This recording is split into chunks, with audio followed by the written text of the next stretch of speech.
वैसे बड़ा शरारती है विक्रम, लेकिन पढ़ाई में बहुत अच्छा है। मुझे घर में ही बड़ी शरारती करता है हर वक्त। हमेशा छुप जाता है इधर उधर, फिर ढूंढते रहो। कई बार तो बहुत परेशान कर देता है ये। विक्रम, क्या मम्मी सच कह रही है? लेकिन हमें खुशी है कि पढ़ाई में अच्छा है ये। मैं और हरविंदर तो ज़्यादा पढ़े लिखे हैं नहीं जी। मस्ती खूब करता है, लेकिन पढ़ाई भी अपने आप से ही करता है। कभी कहने की ज़रूरत नहीं पड़ती इसे। बड़ी खुशी हुई है जानकर। वैसे आप फिक्र मत कीजिए, इसकी हर टर्म की प्रोग्रेस रिपोर्ट बहुत अच्छी है।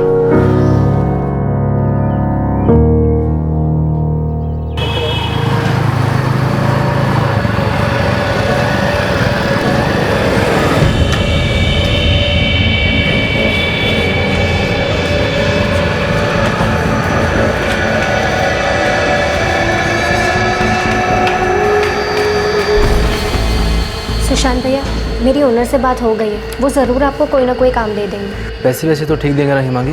पैसे की बात आप ही कर लेना भैया। वैसे भी पहले आपने कभी ऐसा काम किया नहीं है ना भैया, मैं इतना ही कर पाई। ठीक है।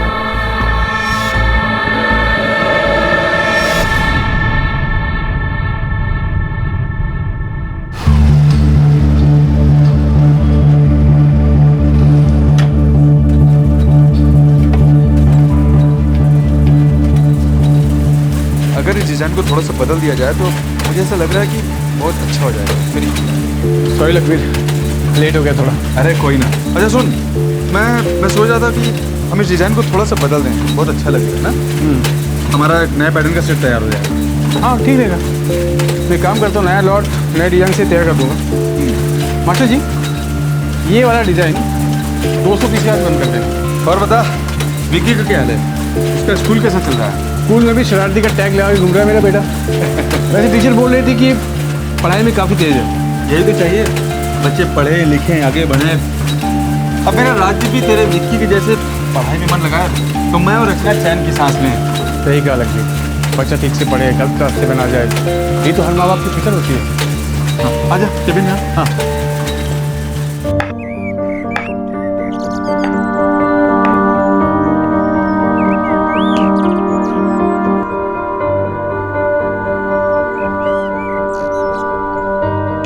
सारी दोपहर अलमारी के पीछे छुपा रहा और मैं इस विक्की को ढूंढ ढूंढ के आधी हो गई। राजदीप भी कम नहीं है, विक्की से सीखता है और इधर घर में आजमाता है।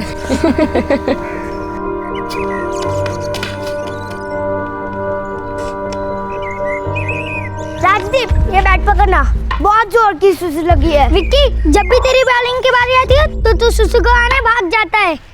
नहीं यार, कसम से बहुत जोर की सुसु लगी है, अभी आया। ओए, चीटिंग मत करना। नहीं करूँगा। राजदीप हमेशा रोता रहता है कि विक्की उसे बैटिंग ही नहीं करने देता।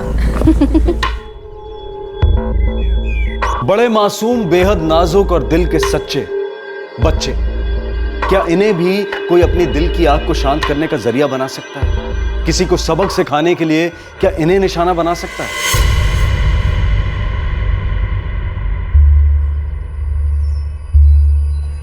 विक्की, ओ विक्की, विक्की,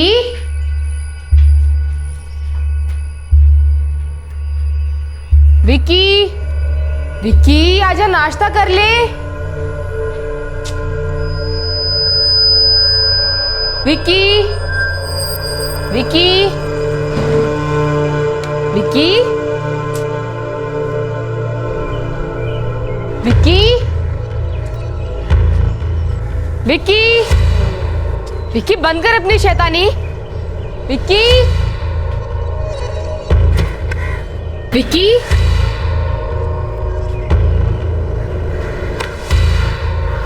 विक्की, विक्की,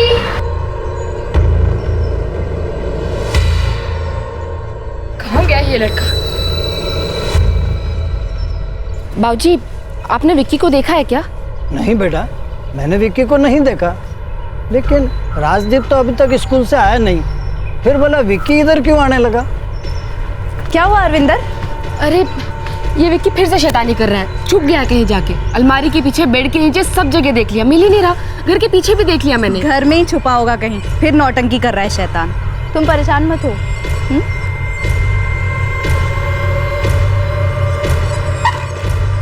विक्की, विक्की, कहाँ चला गया ये लड़का?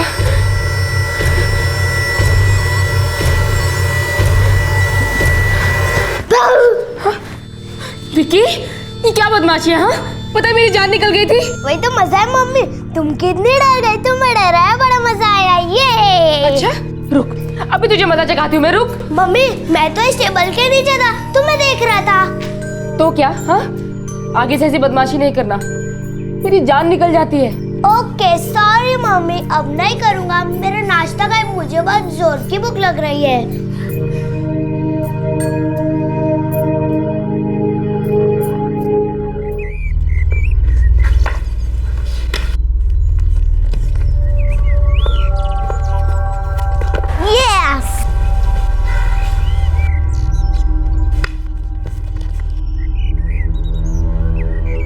मैं अंदर जा रहा हूँ, मेरे को बड़ी नींद आ रही है। ठीक है।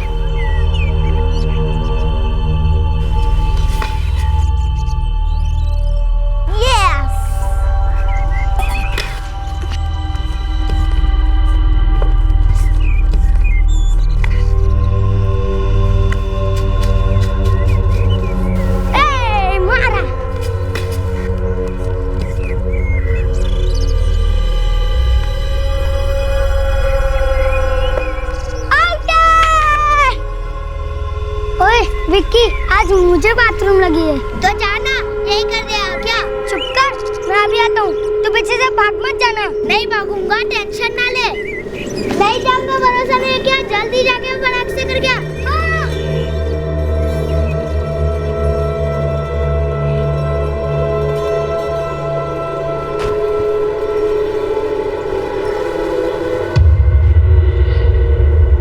विक्की, विक्की भाग गया चीटर, भरोसा नहीं करना चाहिए था। अरे विक्की! नहीं बेटा, विक्की तो घर नहीं आया अभी। आंटी, विक्की हमेशा मेरे साथ चीटिंग करता है। जैसे ही मेरी बैटिंग की बारी आती है भाग के छिप जाता है कहीं।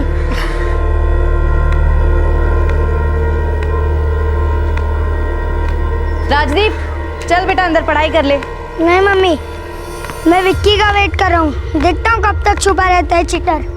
अच्छा, लेकिन आधे घंटे में पढ़ाई शुरू, समझे? ठीक है।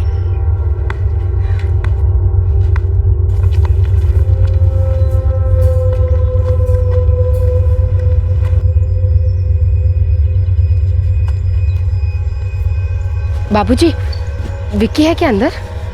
नहीं तो बेटा, रचना तो अंदर राजदीप को पढ़ा रही है। एन। अरे राजदीप, लिखता कुछ है बोलता कुछ है, फिर से लिखो। राजदीप बेटा, वो विक्की किधर है? आंटी पता नहीं, छिप गया कहीं। खुद की बैटिंग कर ली, मेरी बैटिंग आते ही भाग गया कहीं। लेकिन बेटा किधर भाग गया? घर तो आया नहीं वो। फिर कहीं छुप गया होगा। ये लड़का पता नहीं कब सुधरेगा। चलती हूँ अभी। TW बड़ा चीटर है। चल हट, तू भी कम चीटर नहीं है। चल ठीक से लिख। SIX।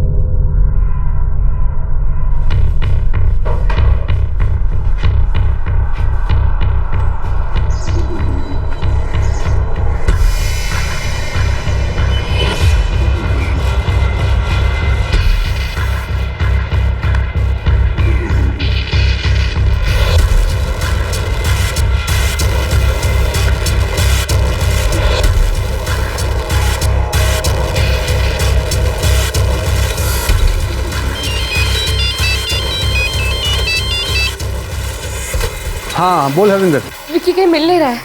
अरे छुप गया होगा फिर से कहीं। मैं सब जगह देख चुकी। राजदीप के घर खेलने गया था, वहाँ से निकला फिर पता नहीं कहाँ गया। तूने ठीक से देखा ना सब जगह? हाँ देखा ना, अंदर बाहर पास पड़ोस दुकानों तक मैं पूछ लिया है, लेकिन उसका कहीं कोई पता नहीं है।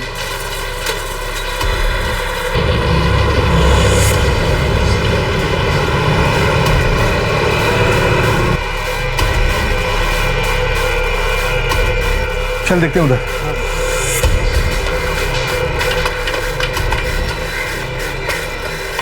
विक्की, विक्की पुत्र, विक्की।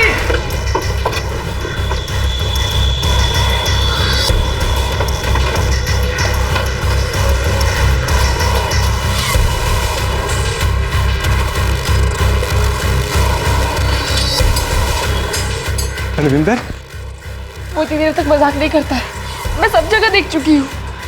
ऐसे कहाँ चला जाएगा फिर? हाँ दलप्रीत, हाँ, चल मेरे घर राजीव से फिर से पूछते हैं। चल आजा। राजदीप, सच सच बताओ, तुम लोग कोई मजाक तो नहीं कर रहे हो? कसम से पापा, मैं जब बाहर आया तो देखा वो वहाँ था ही नहीं। बाबूजी, बीजी, आप लोगों ने भी उसे नहीं देखा? बेटा जब हमने देखा था तो ये दोनों वहाँ खेल रहे थे, फिर हमें नींद आने लगी, हम अंदर चले गए। जब हम बाहर आए तब राजदीप अकेला खेल रहा था। कसम से पापा, मैं जब बाथरूम से बाहर आया तो देखा वो वहाँ था ही नहीं, और जैसे उसकी बैटिंग की बारी खत्म होती है वो हमेशा भाग जाता है।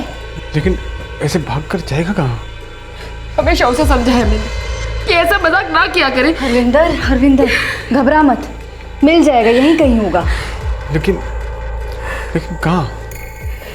हमेशा ऐसी शरारत करता है। तो आपने अपने सब रिश्तेदारों के यहाँ चेक कर लिया जहाँ जहाँ वो जा सकता है? जी, हमारे यहाँ गुरजनपुर में कोई रिश्तेदार तो है नहीं, लेकिन जिनको भी हम जानते हैं वहाँ चेक कर चुके हैं। आपके बेटे राजदीप के साथ खेल रहा था? हाँ सर, मेरा घर पास में ही है। यहीं गुरजनपुर में मेरी गारमेंट्स की फैक्ट्री है। दलप्रीत मेरे यहाँ काम करता है सर। सर, मेरा बेटा राजदीप और विक्की तो एक साथ खेल कूद कर बड़े हुए हैं। बच्चे की फ़ोटो दीजिए, हम फ़ौरन तलाश शुरू कर देते हैं। लेकिन आप लोग भी ढूंढते रहिएगा, कहीं फिर से उसने कोई मजाक ना किया। जी, मजाक में कभी इतनी देर तक छुपा नहीं रहा वो। अब फिक्र मत कीजिए, हम उसे ढूंढ लेंगे। क्या नाम बताया आपने बच्चे का? जी, विक्की, पूरा नाम विक्रम नंदन।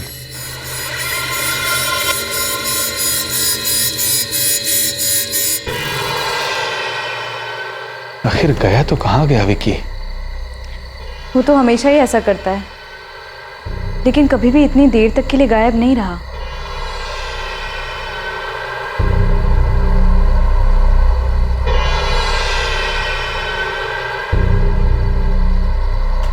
हर वक्त उस पर नजर रखती थी, फिर भी छुप जाता था, परेशान करता था। राजदीप के साथ ही तो खेल रहा था, मुझे क्या पता था कि ऐसा हो जाएगा। रात के 12:30 बज गए, कहीं गलत हाथों में तो नहीं पड़ेगा ना बच्चे? इस बार ये विक्की ने मजाक नहीं किया, कुछ और हुआ है।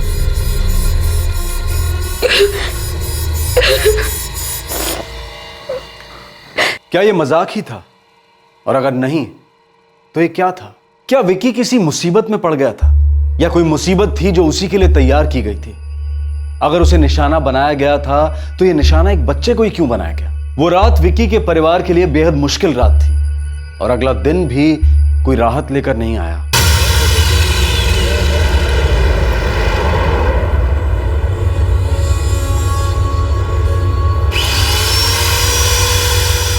अब तक फिरौती का कोई कॉल नहीं आया सर। दलप्रीत और हरविंदर पैसे वाले तो है नहीं, कोई फिरौती के लिए इनके बच्चे को अगवा करेगा ऐसा लगता नहीं। किसी थाने से कोई खबर नहीं, रेलवे स्टेशन और बस अड्डे सभी निगरानी में। बच्चा इस किस्म के मजाक करता रहता था। सब लोग बच्चे की सादत के बारे में जानते हैं। समझ नहीं आ रहा है। पुलिस वाले कहते हैं अपहरण हुआ है, फिर कहते हैं फिरौती का कोई फोन नहीं आया, तो हो सकता है अपहरण का मामला ना हो। आसपास आपके कोई रिश्तेदार वगैरह रहते हैं? नहीं जी, पर होते भी तो विक्की नहीं जाता हूँ। हाँ, उसका लुका छिपी का खेल हमेशा चलता था, लेकिन इतनी ज़्यादा देर तक। हरविंदर जी, आप शांत हो जाइए, विक्की को कुछ नहीं होगा।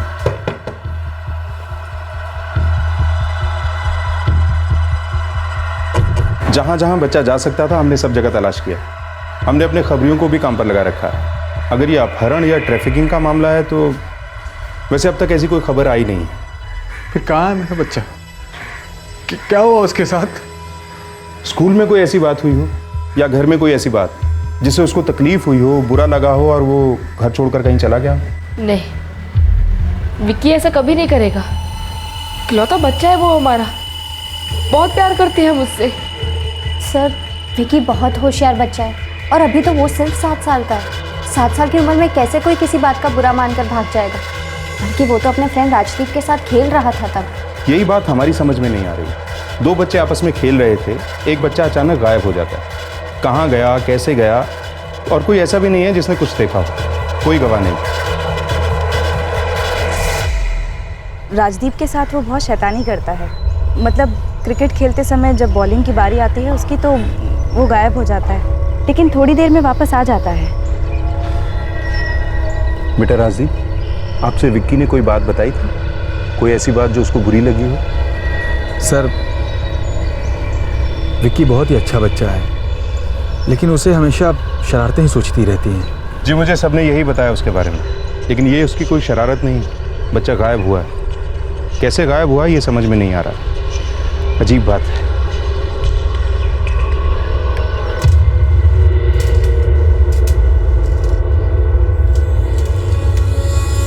भैया, बीजी ने दिया है, चलती हूँ।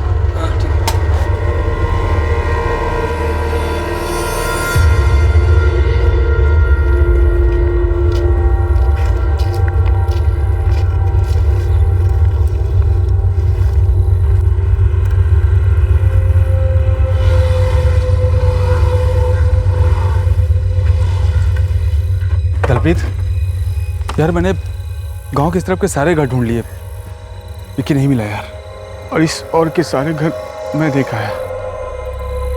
लखवीर गया कहाँ मेरा बेटा? दलप्रीत, भगवान पे भरोसा रखे यार, विक्की मिल जाएगा। उसे कुछ नहीं होगा यार।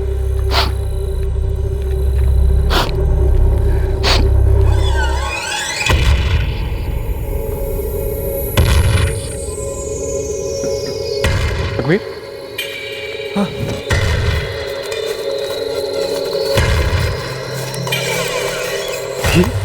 ये विक्की के जूते। विक्की के? हाँ, विक्की यही कहीं होगा। तू देख, चल तू देख, तू उधर देख, मैं इधर देखता हूँ। विक्की, विक्की, विक्की, विक्की पुत्र, विक्की, विक्की, विक्की, विक्की,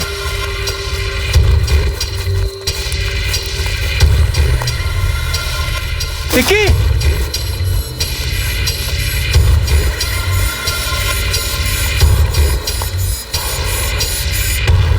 विक्की, विक्की, मेरा बेटा विक्की,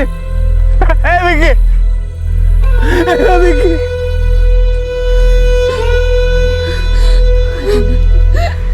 हरविंदर,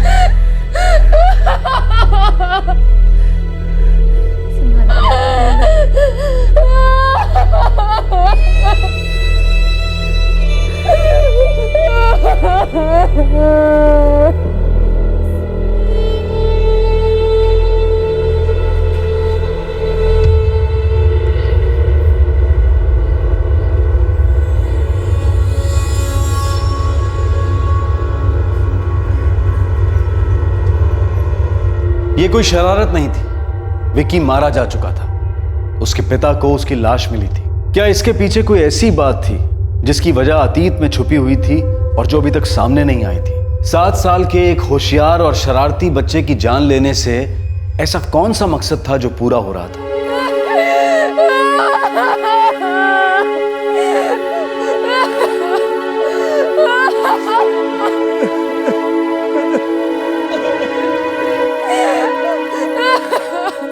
सर, विक्की के पिता दलप्रीत और उसका पड़ोसी लखबीर, जिसकी फैक्ट्री में दलप्रीत काम करता है, दोनों गांव का एक घर तलाश करके आ रहे थे, तभी उन्हें बच्चे की लाश मिली। कुछ है ऐसा जो नजर नहीं आ रहा है। लगता है बच्चा बिना वजह शिकार बन गया, लेकिन ये हुआ कैसे, पता ये लगाना है अब जल्दी से जल्दी।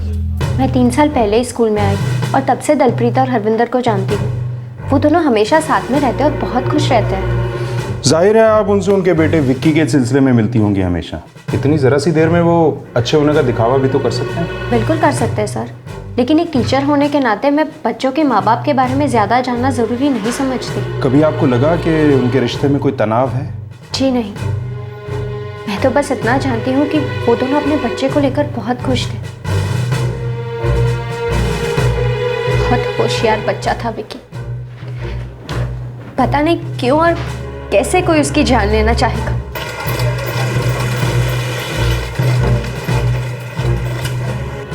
सालों से दलप्रीत और हरविंदर को जानता हूँ सर, बहुत अच्छे लोग हैं वो। मेरी पूरी यूनिट का ख्याल रखता है वो। दलप्रीत मेरा मुलाजिम नहीं है, मेरा दोस्त है वो। मैंने आज तक कभी दलप्रीत और हरविंदर को लड़ते झगड़ते नहीं देखा सर। आपने नहीं देखा, हो सकता है अकेले में झगड़ते हो। देखिए सर, मुझे किसी के पर्सनल मामले में घुसना अच्छा नहीं लगता है। मुझे ये पता है कि वो मेरा अच्छा दोस्त है और उसका बेटा मारा गया है। सर जी, मुझे बात ये समझ में नहीं आ रही कि आपको इसमें दलप्रीत और हरविंदर का क्या लेना देना दिखाई दे गया। कुछ भी हो सकता है, एक बच्चा बेरहमी से मारा गया है, कोई तो वजह होगी ना उसकी मौत के पीछे। मेरे बच्चे की जान लेने वालों को मैं नहीं छोड़ने वाला। वो ऐसे खुलेआम नहीं घूम सकता, उसे सजा मिलनी चाहिए। मेरे बेटे की जान ले ली उसने। जब भी लुका छुपी खेलता था तो थोड़ी देर को मेरी जान निकल जाती थी। अब तो हमेशा के लिए कहीं जाके छिप गया वो, वापस भी नहीं मिलना। अब तो पूरी जान ले गया वो मेरी।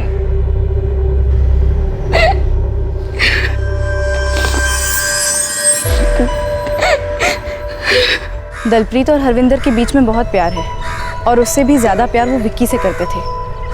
मुझे तो समझ नहीं आ रहा कि आप ये फालतू के सवाल क्यों पूछ रहे हैं। फालतू के सवाल नहीं है मैडम। एक बच्चे को अगवा करके मार दिया जाता है। वो लुका छुपी करता था और उस दिन वो कहाँ छुपा था शायद किसी को पता था। उसने उसे वहाँ से उठाया और मार के फेंक दिया।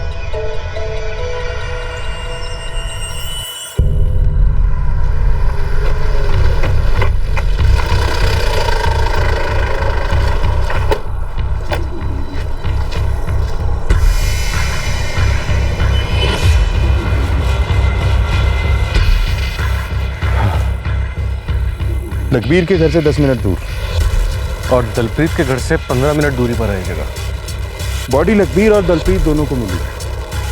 बच्चा उतनी जरा सी देर में गायब हुआ जितनी देर में उसका दोस्त टॉयलेट करके वापस आया।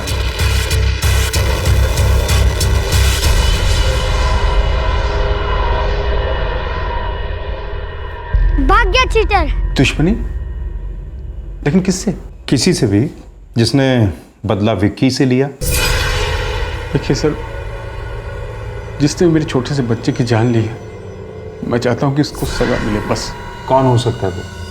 पता नहीं।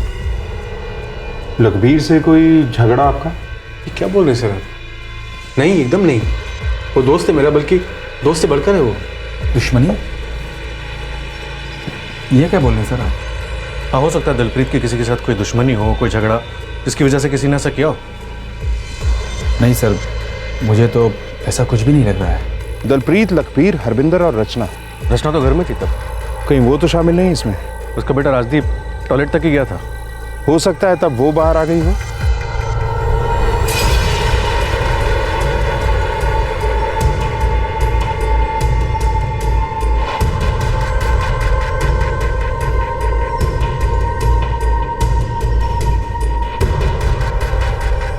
विक्की, जरा इधर आना।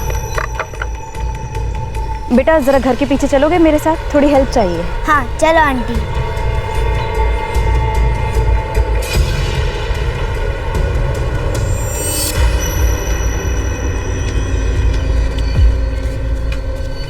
नहीं, ऐसा ही ख्याल है, हो सकता है उसका इसमें कोई हाथ हो। सर, हो सकता है दलप्रीत और रचना के बीच कुछ हो या फिर लखबीर और हरविंदर के बीच कुछ हो।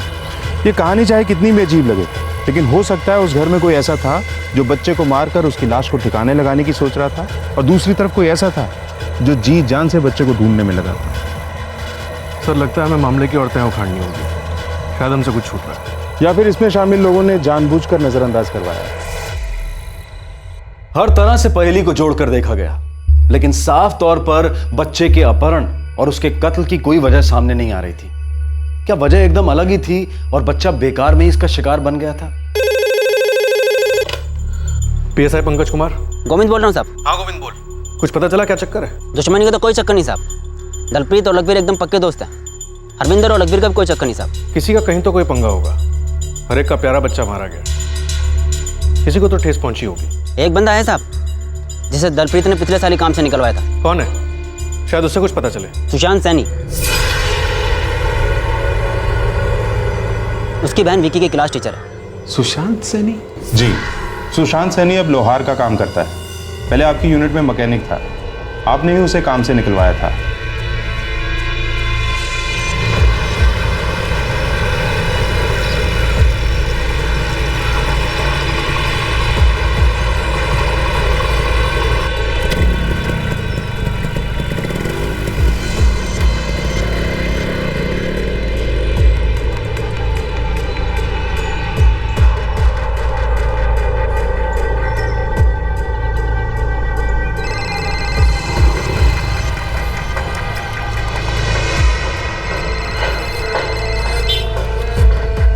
नमस्ते दलप्रीत जी। कहाँ हो सुशांत? जी अस्पताल के बाहर हूँ, माँ के लिए दवाई लेने आया हूँ। अच्छा ठीक है। झूठ बोल रहा था, उसने अस्पताल के बहाने छुट्टी ली थी। दलप्रीत जी। जी मेरी माँ की तबीयत बहुत ख़राब है, उन्हें अस्पताल लेके जाना है। अगर आज की छुट्टी मिल जाए तो। ठीक है जाओ, तुम कल तो आओगे ना? हाँ। सुशांत क्यों झूठ बोल रहा था? अरे सुशांत जरा अपना मोबाइल तो दे, मेरा फ़ोन बंद पड़ गया।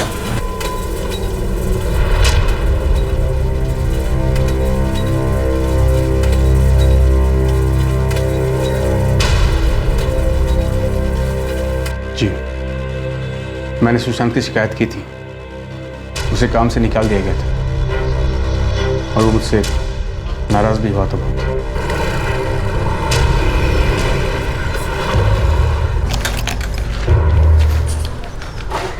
बहुत बदनाम किया आपने दलप्रीत जी, बहुत अंदर तक चोट पहुंचाई है। अब आपको ऐसी तकलीफ दूंगा ना कि उससे भी अंदर तक दर्द होगा। सुशांत तुम्हारी गलती थी, अच्छा होगा तुम अपनी गलती का एहसास करो और अपने को सुधारो। जिसने तुम्हें इतना भरोसा किया, तुमने उसी भले आदमी के पीठ पे छुरा घोंप दिया।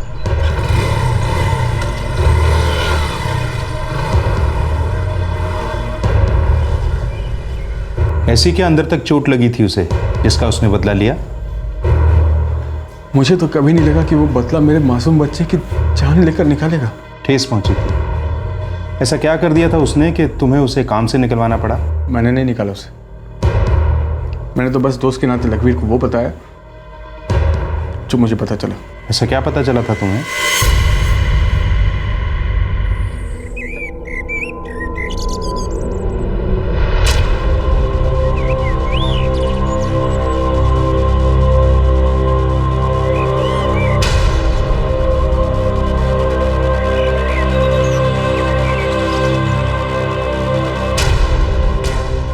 दलप्रीत ये क्या बोल रहा है तू? देख मैं तुझे बताता ही नहीं अगर बात पक्की नहीं होती। दलप्रीत, तुम्हारी हिम्मत कैसे हुई मुझ पर ऐसा इल्जाम लगाने की? मैं लखबीर की बीवी हूँ। सर आपने बुलाया? सुशांत, तुम्हारे और रचना के बीच में क्या चल रहा है? क्या ये तो मना ही करेगा। इसका मोबाइल चेक कर दो, इसमें मैसेज है और तुम सोच भी नहीं सकते कि ऐसे ऐसे मैसेज भरे पड़े हैं इसमें। सुशांत अपना मोबाइल दो। सर फोन दो मुझे अपना।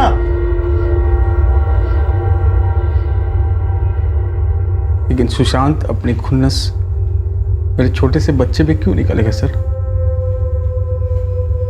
रचना जो कर रही थी उसके साथ वो गलत था, वो जो कर रहा था वो गलत था। मैंने तो सिर्फ अपने दोस्त को सच बताया।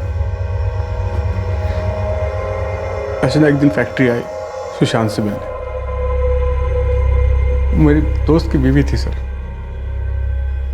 मुझे तो यकीन ही नहीं हो रहा था जब मुझे पता चला कि उन दोनों के बीच में चक्कर चल रहा है।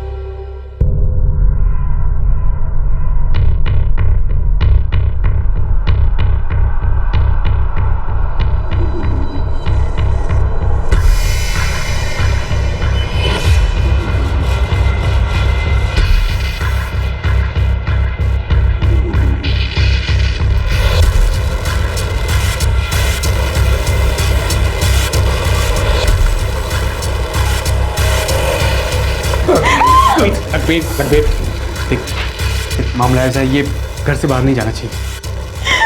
मुझे माफ कर दीजिए, मुझसे बहुत बड़ी गलती हो गई। राजदीप की कसम खा के कहती हूँ। लखबीर क्या कर रही है? हाँ तुमने सुशांत को काम से निकाल दिया, अब रचना भाभी भटक गई थी, वो माफी मांग रही है ना, बोल रही है कि सब कुछ ठीक हो जाएगा। फिर भाई यकीन कर, हाँ और आगे बढ़ा।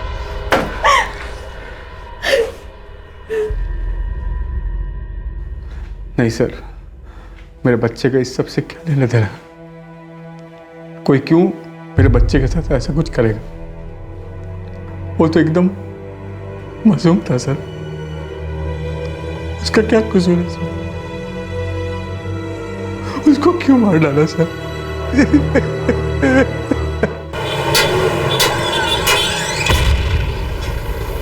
सर क्या बात कर रहे हैं आप? सर मैंने किसी बच्चों को नहीं मारा सर। मैं मानता हूँ सर, दलप्रीत को धमकी दी थी, उससे गुस्सा था, लेकिन सर ये 1 साल पुरानी बात है सर। मैं उसके बच्चे को क्यों मारूंगा सर? सर दलप्रीत झूठ बोल रहा है, मैंने उसे धमकी दी थी, इसीलिए मुझ पर इल्जाम लगाना आसान है सर। दलप्रीत की छोड़, अपनी बोल सुशांत। तू कब तक झूठ बोलता रहेगा? पहले तो हमें इस बात का पता ही नहीं था, लेकिन जब पता लगा तो हमने गहराई से जांच किया। तुझे धक्के मारकर वहां से निकलवा दिया गया था, लेकिन तू अब भी रचना के टच में है। मिलना नहीं छोड़ा। अभी परसों भी तू उससे मिला है जिस दिन विक्की को किडनैप करके मार दिया गया था। बोल सुशांत, हमारे सामने ज्यादा देर तक तेरा झूठ नहीं चलने वाला। बोल। आप लोग गलत कर रहे हैं, मैं बता रही हूँ, आप लोग गलत कर रहे हैं। लखबीर ये झूठ बोल रहे हैं। लखबीर, लखबीर,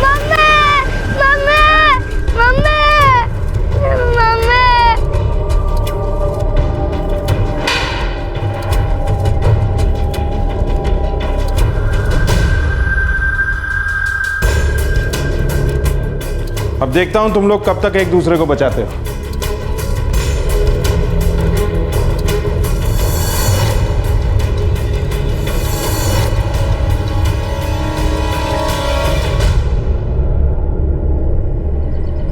अब मैं तुम्हें फोन नहीं कर पाऊंगी।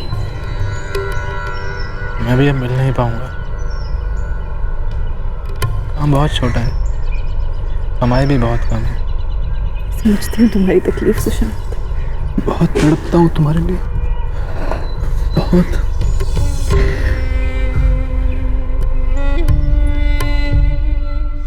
उसने हमारे एक हो चुके दिल तोड़ दिए थे, हमें अलग कर दिया था, इसलिए हमने उससे वो दूर कर दिया जो उसके दिल के करीब था। विक्की, जरा इधर आना। बेटा जरा घर के पीछे चलोगे मेरे साथ, थोड़ी हेल्प चाहिए। हाँ चलो आंटी।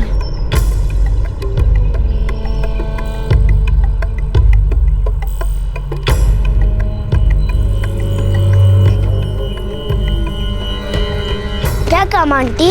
मैं बताती हूँ।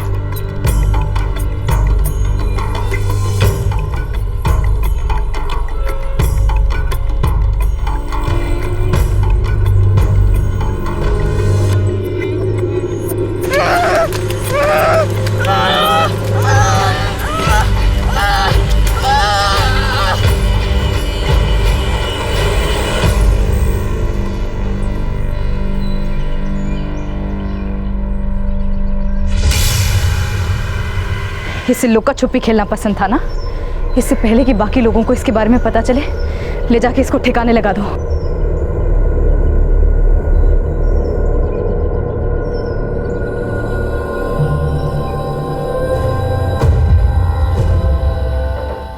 ये तुमने एक बच्चे के साथ किया? अपने बच्चे के दोस्त के साथ? और किस बात का बदला लिया उस मासूम से? किस बात का? क्योंकि मुझे तुमसे जितना प्यार चाहिए था उतना कभी मिला ही नहीं। मिली तो बस उम्मीदें जो तुम्हें मुझसे थी, तुम्हारे माँ बाप को मुझसे थी, कि तुम्हें हमेशा खुश रखूं। मेरी खुशियों का क्या, मेरी उम्मीदों का क्या, मेरी चाहतों का क्या, मेरी जरूरतों का क्या? तुम्हारे लिए मेरे दिल में वैसे भी कोई जगह नहीं थी। मेरे दिल में बस सुशांत था। फिर दलप्रीत का इससे क्या मतलब था? वो क्यों बीच में आया? क्यों उसने मुझे गलत ठहराया, जैसे मैंने कुछ गलत किया हो? मुझे सुशांत से प्यार हो गया था। मुझे उससे वो सब मिलता था जो तुमसे कभी नहीं मिला।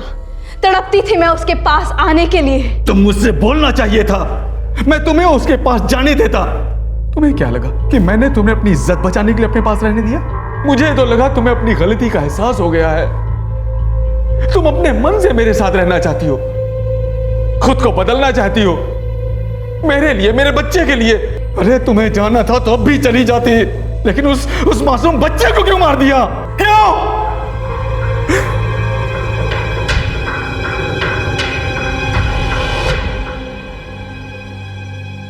मैं किसी का दिल नहीं दुखाना चाहता था। मुझे लगा अगर मैंने एक दोस्त को सच नहीं बताया तो एक दोस्ती के नाम पे धोखा होगा। नहीं दिलप्रीत, तुमने कुछ गलत नहीं किया, बल्कि गलत तो मैंने किया है। मुझे समझ जाना चाहिए था और रचना को जाने देना चाहिए था। मुझे नहीं पता था यार कि रचना और सुशांत इसका इतना गलत मतलब निकाल लेंगे और हमारे विक्की की जान ले लेंगे।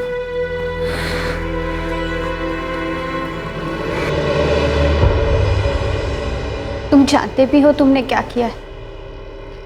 कभी सोचा कि तुम्हारी बहन अपनी आगे की जिंदगी कैसे गुजारेगी? ठीक, मेरे ही भाई ने मेरे ही क्लास के बच्चे को मार डाला। क्यों किया तुमने ऐसे भैया, क्यों? मांगे, माफ कर देना मुझे। प्यार और नफरत दोनों की आग के बीच में जल रहा था मैं भी नहीं जानता मैं एक बच्चे को कैसे मार सकता हूँ। माफ कर देना अपने भाई को।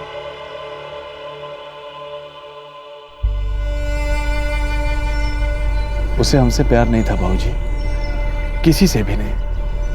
अपने बच्चे तक की फिक्र नहीं की उसने।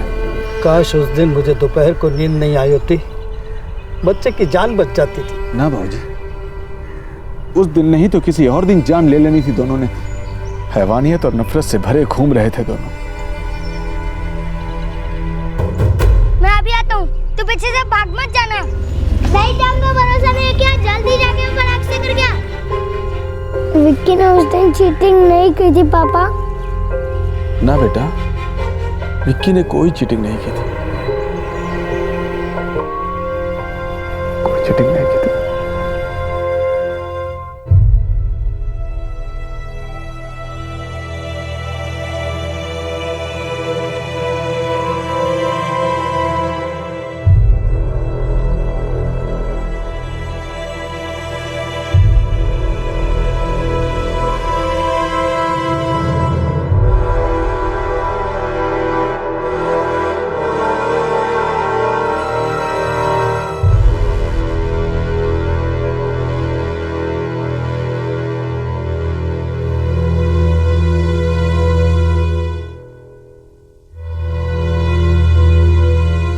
विक्की, ये क्या बदमाशी है? हाँ, पता है मेरी जान निकल गई थी। तुम कितनी डर गई? तुम्हें डर आया, बड़ा मजा आया। ये अच्छा?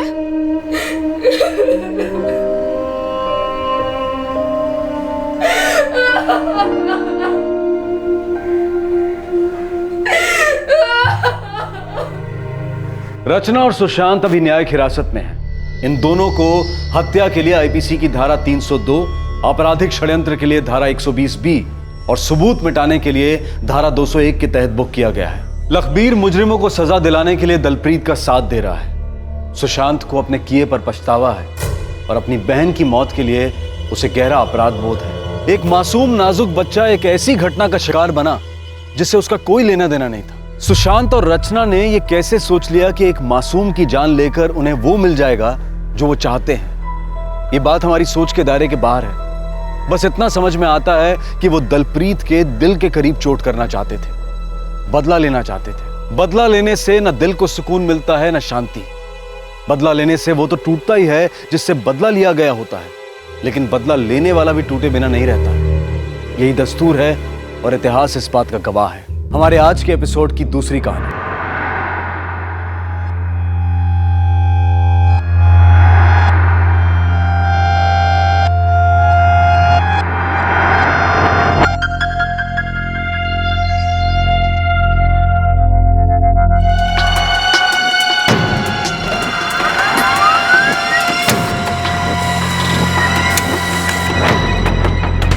क्या आप कभी उस लैब पर शक करेंगे जहां से आप अपने टेस्ट करवाते हैं? क्या आपको कभी ऐसा लग सकता है कि जिस लैब में आप अपने टेस्ट करवा रहे हैं वो किसी रैकेट का हिस्सा हो सकती है और जो रिपोर्ट्स वो आपको दे रहे हैं वो गलत और अनवेरिफाइड हो सकती हैं? आज आपको दिखाते हैं एक ऐसा ही चौंका देने वाला केस।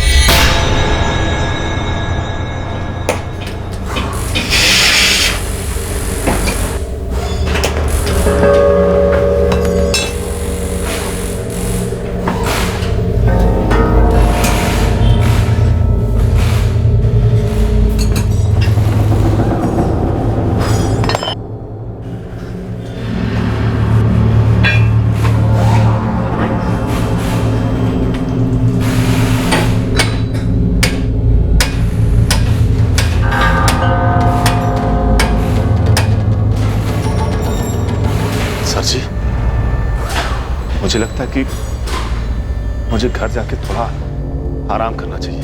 ओह की गल होगी नीलेश, सब ठीक तो है? पिछले एक हफ्ते से मैं नोट कर रहा हूँ, ऐसी कौन सी बीमारी अपनी जान को लगा ली तूने? ऐसे कैसे चलेगा?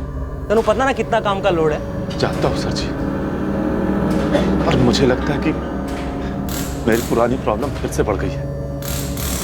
घर जाके थोड़ा आराम कर लेता हूँ। चल ठीक है, चला जा, पर जल्दी आ जाना, बहुत काम पड़ा है।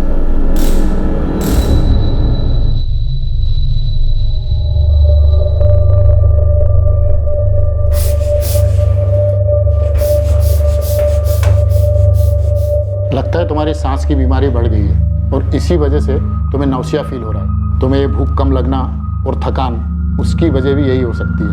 ये कुछ टेस्ट लिख रहा हूँ, इन्हें करवा लो।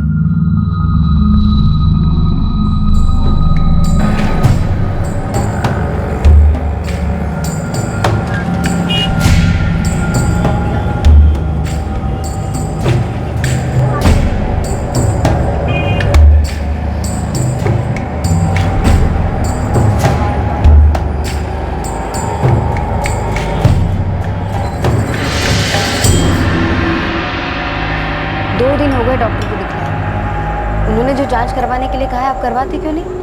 अरे गैरेज में बहुत काम पड़ा है कावेरी, कल चला जाऊंगा। पापा आपको क्या हुआ है? कुछ नहीं बेटा, बस आजकल थोड़ी सी कमजोरी हो रही है। अपनी हालत तो देखिए, दिन ब दिन कमजोर होते जा रहे हैं।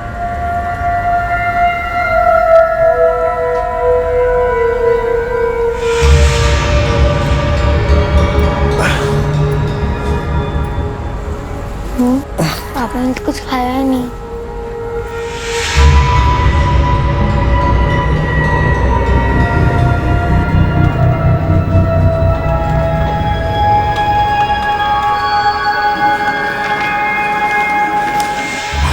ये लीजिए,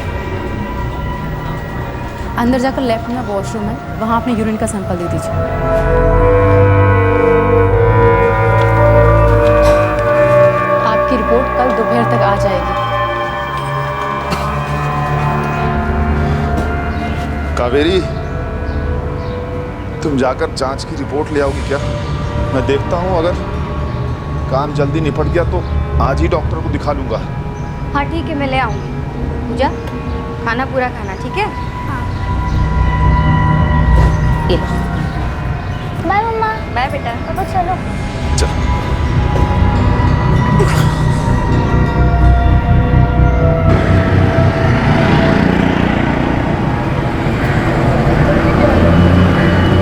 मैडम ये रिपोर्ट दे दीजिए।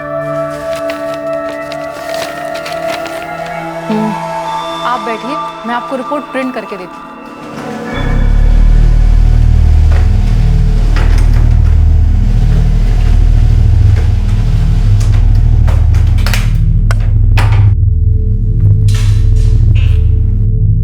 ये लीजिए आपकी रिपोर्ट।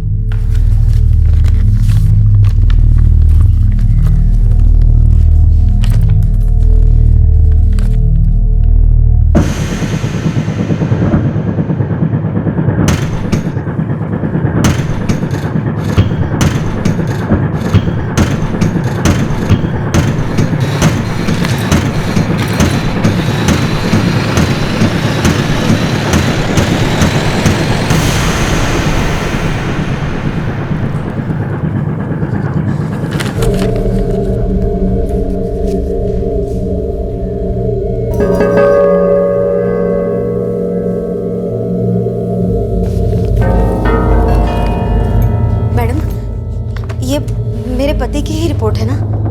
नीलेश अधिकारी, यही नाम है ना आपके पति का? हाँ जी हाँ, ये उन्हीं की रिपोर्ट है। हाँ,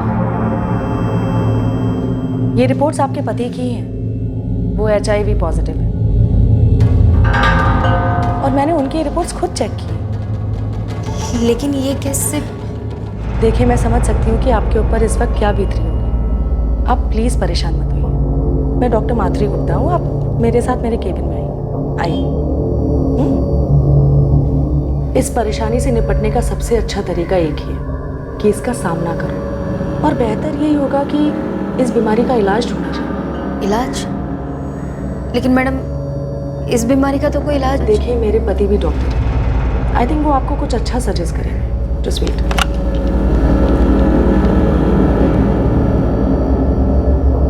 हेलो विकास, आप प्लीज यहाँ पर आ जाइए, या एक्चुअली कुछ अर्जेंट है। सब तो एकदम गंभीर समस्या है, लेकिन इसका ये मतलब नहीं कि आदमी एकदम निराश होकर बैठ जाए। केयर और इलाज से इस बीमारी का पूरा इलाज हो सकता है। लेकिन मैं एक डॉक्टर को जानता हूँ, मेरा बहुत अच्छा दोस्त है, और उसके पास HIV का इलाज है। लेकिन वो जो दवाइयाँ इस्तेमाल करता है वो बाहर से, मतलब विदेश से आती हैं। तो मैं तुम्हारे पति के लिए वो सारी दवाइयाँ मंगवा सकता हूँ। जैसे कि मैं देख रहा हूँ तुम्हारी पति की हालत एकदम इनिशियल स्टेज, मतलब शुरुआती स्टेज में है। तो 3 महीने के ट्रीटमेंट से ये बीमारी एकदम ठीक हो सकती है। पर विकास, इन्हें दवाइयों का खर्चा तो बता दो, क्योंकि ये ट्रीटमेंट इतना सस्ता नहीं है। कितना खर्चा आएगा? करीब 1.5 लाख रुपया। 1.5 लाख? ये तो बहुत ज्यादा है डॉक्टर साहब। हम लोग बहुत ही गरीब लोग हैं, इतना पैसा तो मेरे पति पूरे साल भर में नहीं कमा पाते। हम इतना पैसा कहाँ से लाएंगे साहब? मैं तुम्हारी सिचुएशन समझ सकता हूँ, लेकिन ये बीमारी है, और बीमारी कभी अमीरी गरीबी देख के थोड़ी आती है। तुम्हारे पति की हालत में अभी कुछ कहा नहीं जा सकता। तुम ऐसा कर सकती हो, ये दवाइयों का खर्चा 10-10 हज़ार के किस्तों में दे सकती हो। बस इतना ही कर सकता हूँ तुम्हारे लिए। और अगर तुम इलाज शुरू करवाना चाहती हो तो पहली किस्त दे के शुरू करवा सकती हो। और इलाज सिर्फ 3 महीना चलेगा, लेकिन उसके बाद तुम्हारे पति की ज़िंदगी, तुम्हारी सारी खुशियाँ तुम्हें वापस मिल जाएगी। अब आगे तुम्हारी मर्जी है।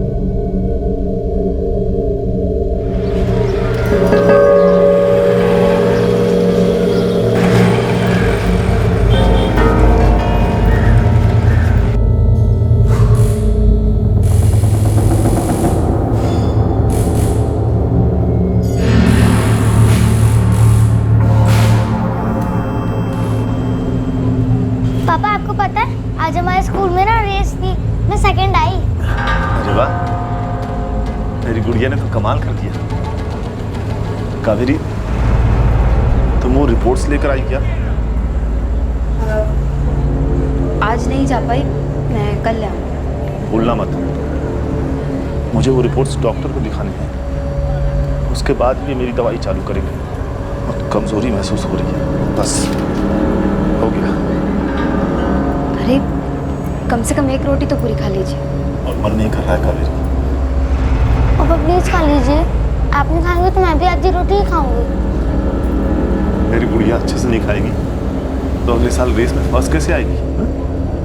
तो खा ले बेटा, मेरी तबीयत कुछ ठीक नहीं है।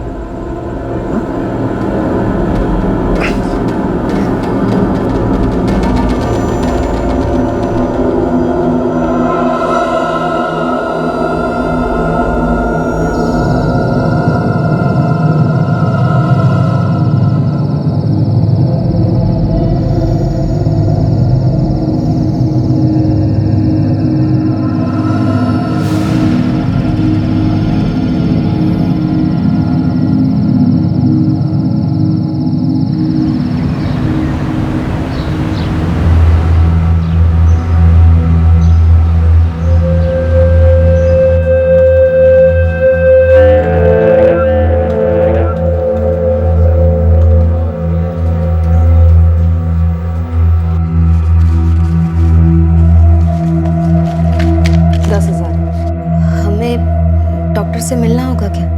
नहीं, उसकी कोई ज़रूरत नहीं है। मैं उस डॉक्टर के पास से दवाइयाँ ऑर्डर कर दूंगा और तुम्हें सारी दवाइयाँ यहीं से मिल जाएगी। तो अगले हफ्ते मैं तुम्हें कॉल करता हूँ, तो तब तक अगली किस्त तैयार रखना। क्या मेरे पति को यहाँ आना होगा? क्यों? क्या वो ज़्यादा कमज़ोर हो गए? नहीं, वो बात नहीं है। दरअसल मैंने अभी तक उनको इस रिपोर्ट के बारे में कुछ बताया नहीं है और बताना भी नहीं चाहती।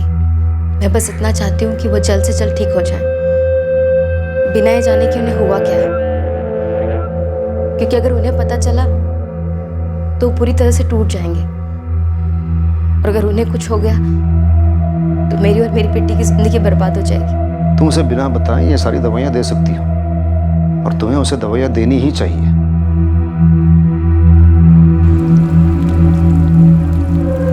रिपोर्ट नहीं ला पाई मतलब? अरे पत्र क्यों नहीं ला पाई? ऐसा क्या कर रही थी तुम कावेरी? बाजार में कुछ काम था इसलिए नहीं जा पाया। मैं कल ले आऊंगी। कावेरी, मैं तुमसे 3 दिनों से कह रहा हूँ कि रिपोर्ट ले आओ, लेकिन तुम बस टाल रही हो। क्या तुम्हें मेरी बिल्कुल भी चिंता नहीं है? आप परेशान क्यों हो रहे हैं? मैंने कहा ना मैं ले आऊंगी। मैं हर समय यहाँ तड़प रहा हूँ और तुम्हें बाजार में पता नहीं कौन सा काम पड़ा था। तुम चाहती नहीं हो कि मैं ठीक हो जाऊँ? दिन ब दिन मैं कमजोर पड़ता जा रहा हूँ, लेकिन तुम्हें मेरी जरा भी परवाह नहीं है। इस घर में किसी को मेरी नहीं पड़ी। मैं जीऊं या मर जाऊं।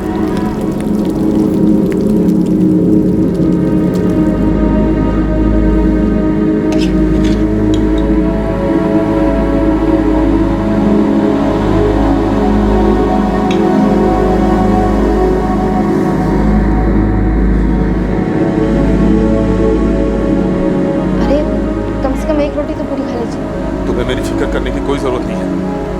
मैं खुद अपनी देखभाल कर सकता हूं और रिपोर्ट भी ला सकता हूं।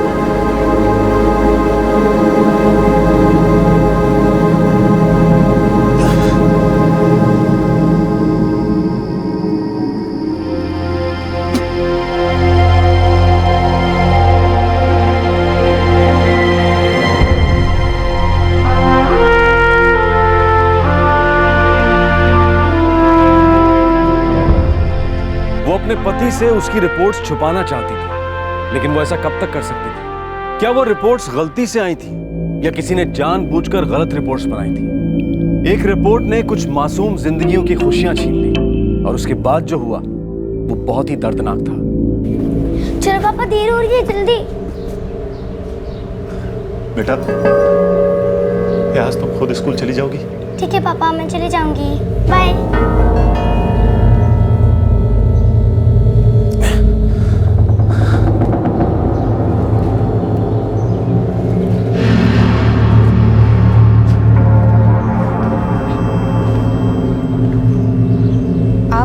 गए नहीं? मुझे अकेले चले गए? मैं जा रहा हूँ अपनी रिपोर्ट्स लेने। लाओ मुझे रसीद दे दो। आप मत जाइए, मैं ले आऊंगी। तुम तो रोज यही कहती हो, लेकिन आज तक रिपोर्ट नहीं आई। तुम्हें इस बात की कोई परवाह नहीं है कावेरी। सुनिए ना, सुनिए, मैंने कहा ना मैं आज पक्का ले आऊंगी। तुम रहने तो मैं ले आऊंगा। मैं कसम से पक्का मैं आज ले आऊंगी। तुम्हारे ऊपर भरोसा करने का कोई फायदा नहीं। भरोसा करके देख चुका हूं मैं। हट जाओ। नीलेश, मेरी बात तो सुनिए। रिपोर्ट्स मेरे पास है।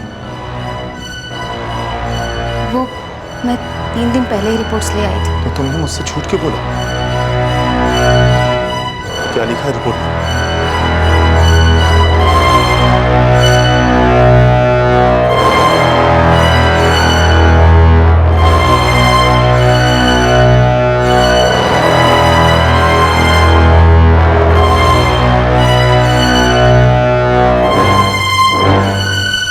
ये बात मुझसे छुपाने की कोशिश की? मैं नहीं चाहती थी कि ये बात आपको पता चले और आप परेशान हो जाए। इससे क्या ये सच बदल जाता कि मुझे क्या हुआ है? तुम्हें मुझ पे शर्म आ रही थी। तुमने ये बात बताना इतना जरूरी नहीं समझा। तुम नहीं चाहती थी कि मैं ठीक हो जाऊं।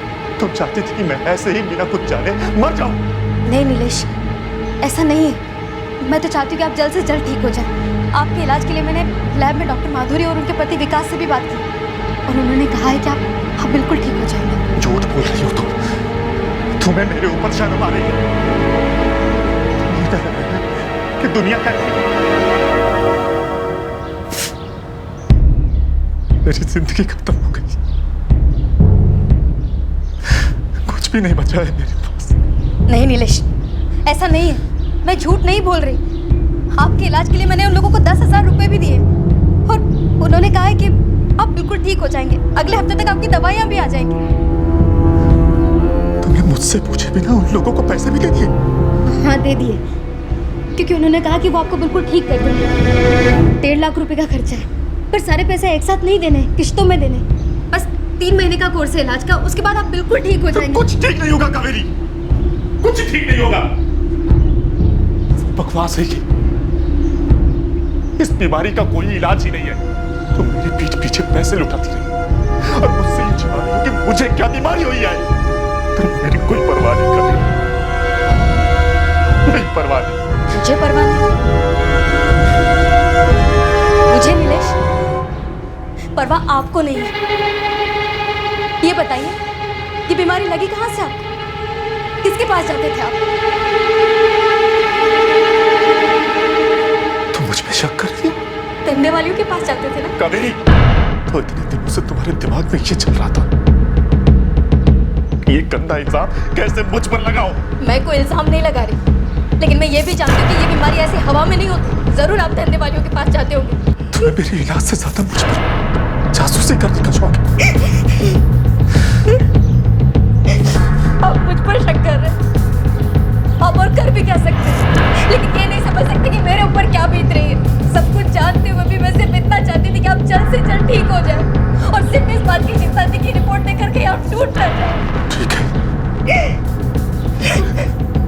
जो होना था हो गया। खुश होना कि मैं मर रहा हूं। तुम्हारे हिसाब से तो मैंने पता नहीं क्या था, तो तुम मेरे मरने पे खुश होगी, है ना?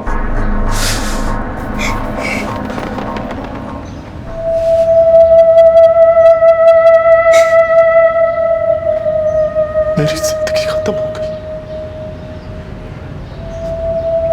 मर रहा हूं।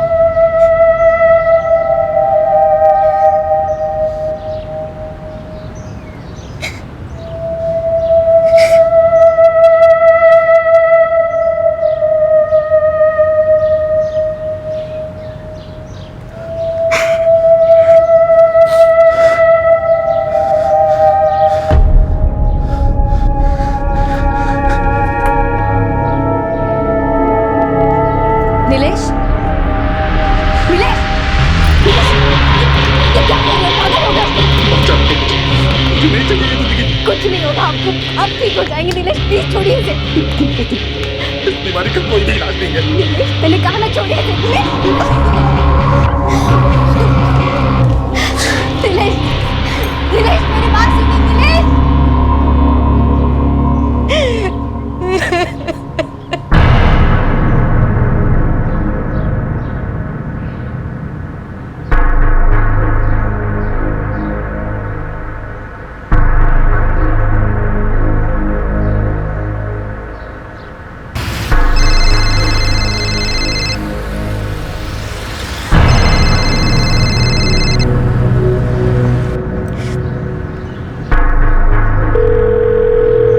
नीलेश नीलेश फोन उठाओ, मुझसे बात करो।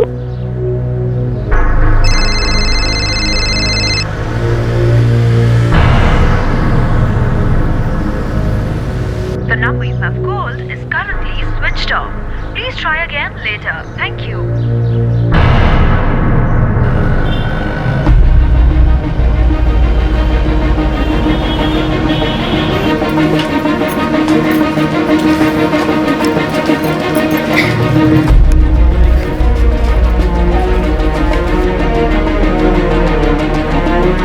परमिंदर जी, ये नीलेश यहाँ आए थे क्या? नहीं तो हाँ, वो इसी गड्डी पे तो काम कर रहा था। वो आज ही मेरे को उसकी डिलीवरी करनी है।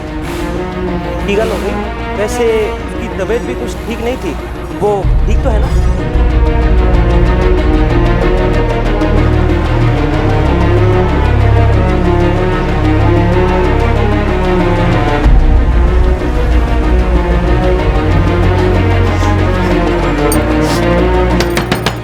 अनवर भाई, शबनम भाभी दरवाजा खोलिए। हाँ, 1 मिनट आई। अनवर भाई,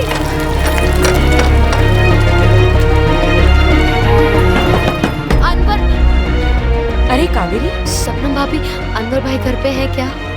वो रिपोर्ट्स का है। वो तो उनके पास ही है। वो अपने साथ ही लेकर गए। आप उनसे बात कर रही हैं?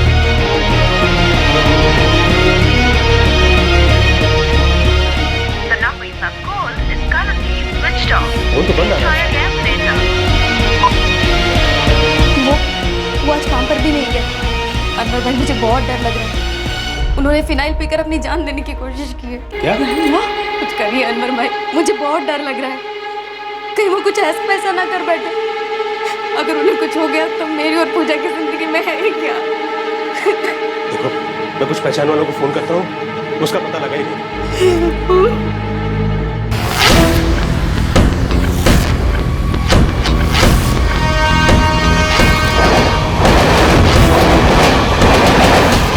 हाँ योगेश, वो नीलेश मिले तो उसे कहना फौरन मुझे फ़ोन करें, मुझे बहुत ज़रूरी काम।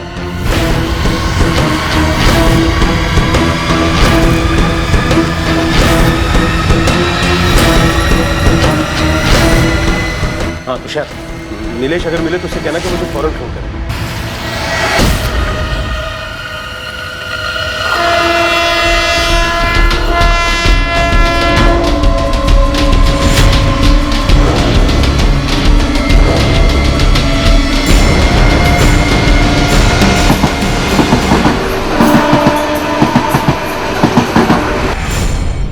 देखो कावेरी, फिक्र मत करो, मैंने फोन कर दिया है, कोई ना कोई उसके कांटेक्ट में जरूर आएगा और वो मुझे फौरन फोन करेगा। स्कूल के छूटने का वक्त हो गया है, तुम्हें पूजा को लेने स्कूल जाना होगा ना।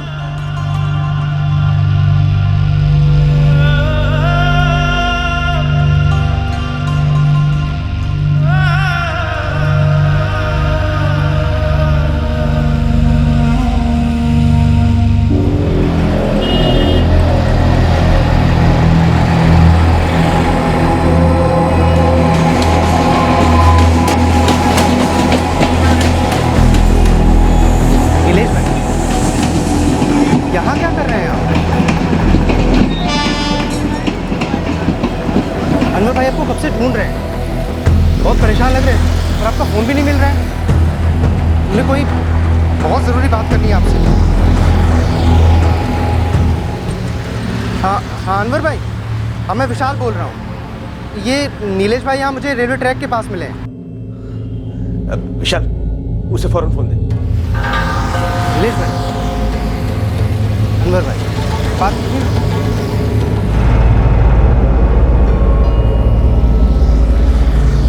नीलेश, नीलेश।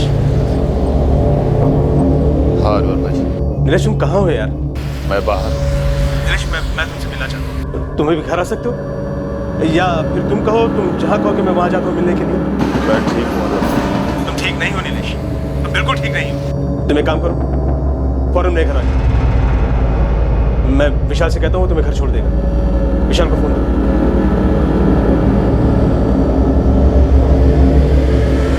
हाँ अनवर भाई। हेलो कावेरी, मुझे नीलेश का पता चल गया, वो भी मेरे पास आता ही होगा, मुझसे बात करके समझाता हूँ, तुम फिक्र मत करो।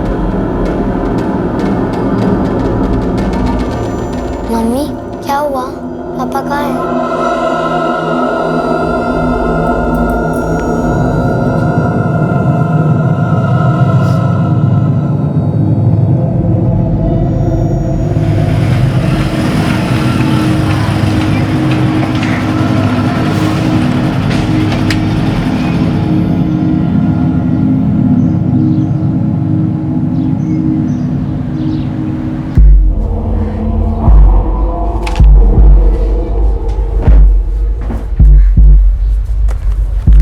तुझे क्या लगता है क्या करने जा रहा था? वही जो कुछ दिनों में वैसे भी होने वाला है। पागल मत बनो नीलेश, पूजा और कावेरी का तो सोच। मैं अभी किसके बारे में सोचूं और क्या सोचूं अनवर भाई? वैसे भी कुछ दिनों के बाद उन्हें खुद ही संभालना है। अल्लाह के वास्ते ऐसी बातों को अपने दिल में घर बनाने मत दो। अरे ऐसा है जो इस रिपोर्ट में लिखा है तो इसका कोई ना कोई इलाज तो है ना। इसका कोई इलाज नहीं है अनवर भाई, कावेरी का दिमाग खराब हो गया है। वो उस लैब के डॉक्टर को भी 10,000 रुपए देकर आ गई। 10,000। इस बीमारी का कोई इलाज नहीं है, वो बेवकूफ है। मैं मरने वाला हूं। तो ठीक है, मर जाएगा ना। इसका मतलब ये तो नहीं है कि खुद जाके अपनी जान दे दे। क्या फर्क पड़ता है कि मैं कैसे मरूं? फर्क पड़ता है, ये अल्लाह की दी हुई जिंदगी, इसे छीनने का हमें कोई हक नहीं है। हो सकता है ये रिपोर्ट में जो लिखा है वो गलत हो, तो फिर से एक बार किसी दूसरे लैब में जाकर जांच करवा। सिर्फ इसलिए कि एक रिपोर्ट में ऐसा आया तो अपनी जान दे देगा। और अगर दूसरी रिपोर्ट में भी यही आया तो? तब की तब सोचेंगे। अरे परेशानी से घबरा कर जान दे देना अक्लमंदी नहीं है। देख, मैं एक डॉक्टर को जानता हूँ, वो एड्स फाउंडेशन के लिए काम करते हैं। अरे उनसे जाकर मिलेंगे, कोई ना कोई रास्ता जरूर निकलेगा। लेकिन अगर तू जिंदा रहेगा तो। नीलेश भाई, आप तो पूजा और कावेरी की जिंदगी, कभी सोचा आपने कि अगर आपने ऐसा कुछ कर दिया तो उन पे क्या गुजरेगी? फिर से जांच करो, फिर देखते हैं क्या कर रहे हैं। और वादा कर, तू मरने का ख्याल भी अपने जहन में नहीं आने देगा। वादा कर नीलेश।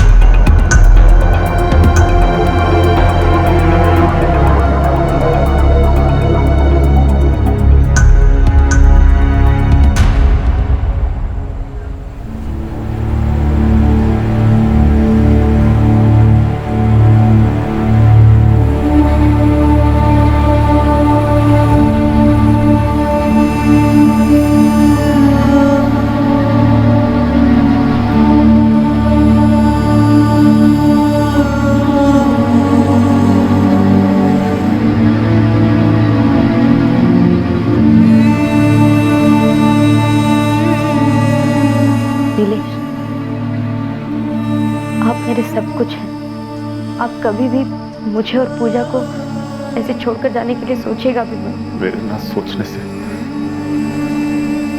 सच्चाई बदल तो नहीं जाएगी ना। सच तो यही है कि बहुत जल्द मैं तुम सबको छोड़ के चला जाऊंगा।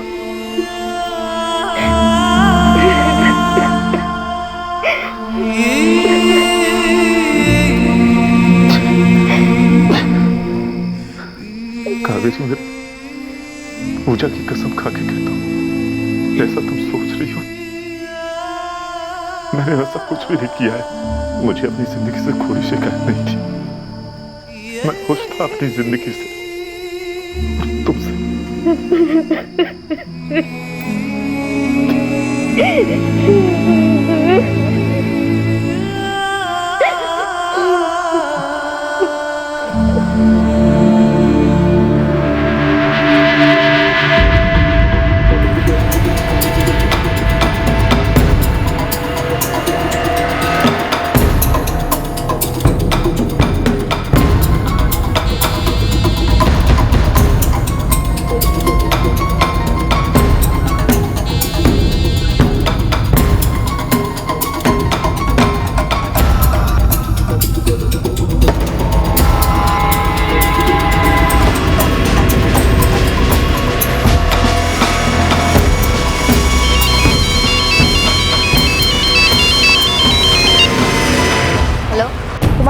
दवाइयाँ 3 दिन में आ जाएंगी। अगली किश्त तैयार रखना जी।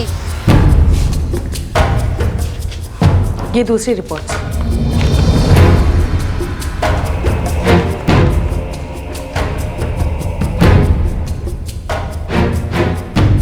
चाहे जो हो, आप हिम्मत मत हारिए।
कितना डर गए थे। मैं तो अपनी जान लेने वाला था। देखा, और तुम बेकार में परेशान हो रहे थे। मुझे क्या पता था वो गलत रिपोर्ट देंगे। हो सकता है ना कि ये रिपोर्ट्स जानबूझ के गलत बनाई गई हो। वो लेडी डॉक्टर माधुरी और उसके पति का नाम विकास है। क्या वो ये सब सिर्फ पैसे बनाने के लिए कर रहे थे? देखो, हम लोग डॉक्टर नीता मोहिते के पास चलते हैं। वो और उसके पति एड्स के मरीजों के लिए काम करते हैं। बड़े भरोसे के लोग हैं, शायद वो हमें कुछ बता पाए। अब तक तो मैंने बेकार में ही अपनी जान ले ली होती। एक ऐसी रिपोर्ट जो गलत साबित हो रही थी, क्या उसकी वजह से नीलेश सच में ऐसा कुछ कर बैठता जैसा उसने सोच लिया था? इस सब के बाद उस रिपोर्ट की जो हकीकत सामने आई वो ना सिर्फ चौंकाने वाली थी बल्कि अविश्वसनीय थी, क्योंकि सामने आई कुछ लैब्स के पीछे छुपी उनकी घिनौनी सच्चाई।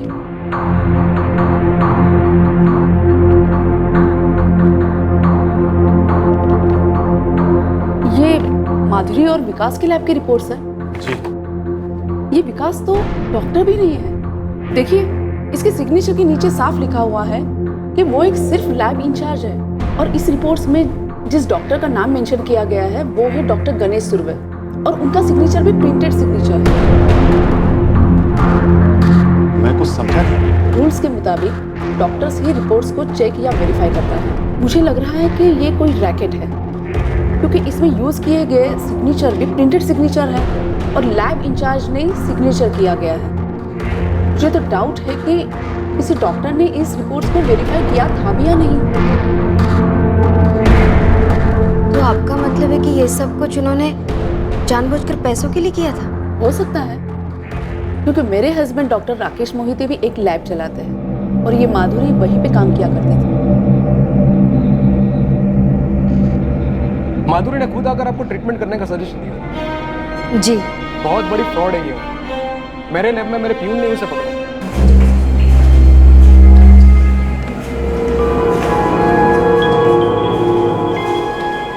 डॉक्टर साहब, मैंने कई बार माधुरी को मरीजों से बातें करते हुए देखा है। वो उनको इलाज बताती है और पैसों की भी बातें करती है। डॉक्टर साहब, मुझे तो लगता है कि वो कोई रैकेट चला रही है। मैंने उसे अरेस्ट करवा दिया, लेकिन उसके खिलाफ कोई भी सबूत न मिलने की वजह से उसे छोड़ दिया गया। उसके बाद वो अपने कुछ गुंडों को लेके मेरे प्यून गौतम के घर भी गई। छोड़ दो मुझे, छोड़ दो। तुझे इतनी चर्बी चढ़ गई है कि तू मेरी शिकायत करेगा?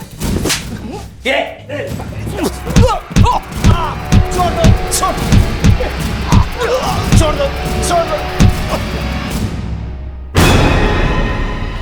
उसके बाद माधुरी का कोई पता नहीं। उसका पति विकास भी लैब असिस्टेंट। लेकिन राकेश, ये तो इलीगल है। किसी डॉक्टर का प्रिंटेड सिग्नेचर, कोई डॉक्टर ऐसे रिपोर्ट कैसे दे सकता है? आई नो, पर इसे रोक पाना बहुत ही मुश्किल है। मेरे लैब में भी डॉक्टर्स हैं जो ऐसे प्रिंटेड सिग्नेचर को सहमति देते हैं, और ऐसा लैब मशरूम की तरह हर जगह पनप रहा है। नीलेश जैसे दूसरे और भी बहुत सारे लोग हैं, उनका क्या? मैं तो अपनी जान ही लेने वाला था। मेडिकल एसोसिएशन ऐसे इलीगल लैब्स को रोकने की पूरी कोशिश कर रहा है। क्या हम विकास और माधुरी के लैब के खिलाफ शिकायत नहीं कर सकते? मैं एक काम करता हूँ, मैं मेडिकल एसोसिएशन में एक लेटर भेज दूँ, लेकिन अच्छा ये होगा कि आप इस केस पे पुलिस की मदद करें। आपको कंप्लेंट दर्ज करवा देनी चाहिए। ये तो मेडिकल रिपोर्ट है और हो सकता है रिपोर्ट में कोई गलती हुई हो। हम लोग एक डॉक्टर से मिले थे, उन्होंने कहा कि इस रिपोर्ट पर जिस डॉक्टर के दस्तखत है वो प्रिंट की हुई। ये तो गैर कानूनी है। ठीक है, मैं देखता हूँ। मैं आत्महत्या करने वाला था साहब। इस रिपोर्ट की वजह से मेरी जिंदगी बिखर गई। मैंने कहा ना, मैं चेक करूंगा। और देखिए, आपके एक रिपोर्ट के आधार पर हम कोई शिकायत दर्ज नहीं कर सकते, और जैसे मैंने पहले कहा, हो सकता है रिपोर्ट में गलती हुई है।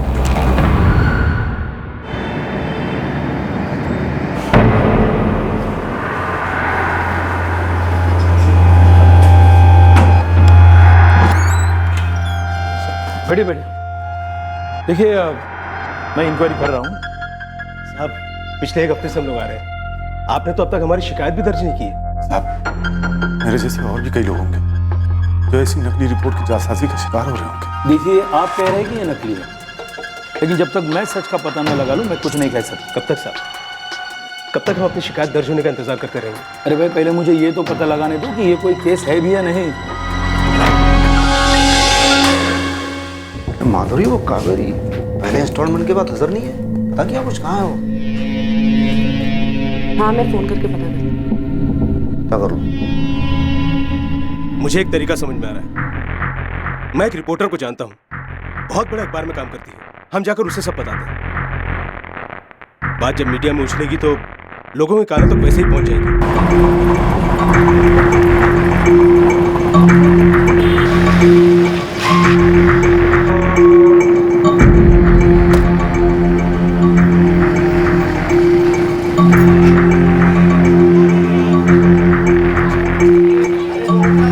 जब मैं रिसेप्शन पे ये रिपोर्ट देख रही थी तो डॉक्टर माधुरी ने मुझे अंदर बुलाया था। तुमने उसे 10,000 रुपए भी दिए? जी, और अगली किश्त देने के लिए मुझे फिर से बुलाया। आप ये तीनों रिपोर्ट्स देख सकते हैं। ये जो डॉक्टर गणेश सुर्वे हैं जिनका सिग्नेचर इसके ऊपर प्रिंट किया गया है, क्या इन्हें इसके बारे में पता है? हमें तो डॉक्टर राकेश मोहिते और उनकी पत्नी डॉक्टर अनीता मोहिते ने बताया कि ये सब गैर कानूनी है। ठीक है, मैं इस विकास और माधुरी गुप्ता से बात करती हूँ और देखती हूँ कि इनका इसके बारे में क्या कहना है। और मैं इस डॉक्टर गणेश सुर्वे से भी बात करती हूँ।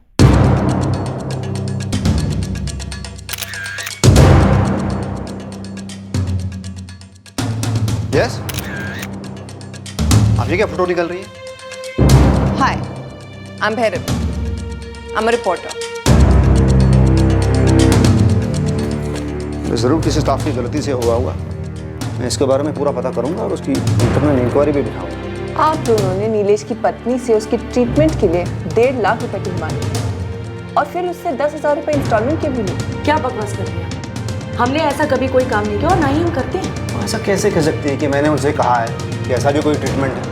वो झूठ बोल रही है और एक मामूली सी गलती के लिए हमसे पैसे हटना चाहती है। ये कोई मामूली गलती नहीं। आपके लैब में गलती से एक आदमी को HIV पॉजिटिव डिक्लेयर कर दिया था। हमने आपसे कहा ना कि हम इंटरनल इंक्वायरी बिठाएंगे। That's it. क्या आप मुझे डॉक्टर गणेश सुर्वे का नंबर दे सकते हैं? यहाँ के कंसल्टिंग डॉक्टर वही है, राइट? अगर ऐसी कोई भी रिपोर्ट है तो मैंने चेक जरूर किया होगा। डॉक्टर सुर्वे, 2 अलग लैब्स में नीलेश की रिपोर्ट HIV नेगेटिव आई। इसका मतलब आप ही की रिपोर्ट्स में कुछ गलत है। अगर गलती हुई है तो इसकी जांच करूंगा। उन रिपोर्ट्स में आपके प्रिंटेड सिग्नेचर।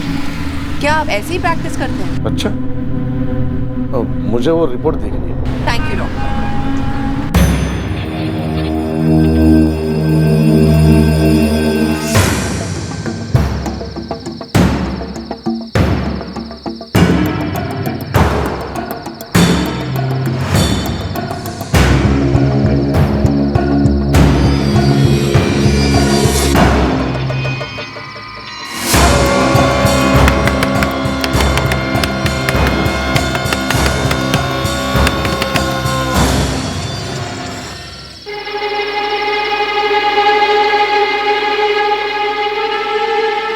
देखो, अब इस बात को आगे बढ़ाने का कोई फायदा नहीं। इस रिपोर्टर को चुपचाप से फोन करो और बोलो सब कुछ ठीक हो चुका और जो भी हुआ उसे भूल जाओ। चीजें अभी तक ठीक नहीं हुई हैं। तुम्हें पता भी है तुम किससे उलझ रहे हो?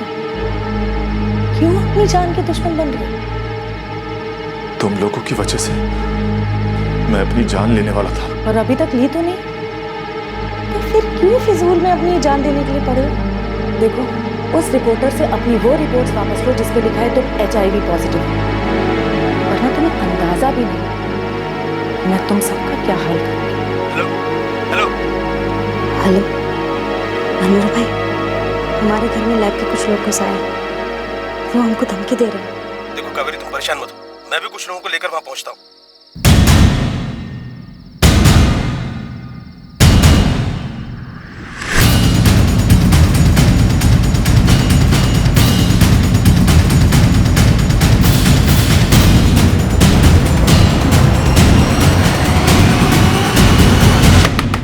नीलेश, कावेरी, नीलेश भाई, नीलेश, कावेरी, ये क्या बात?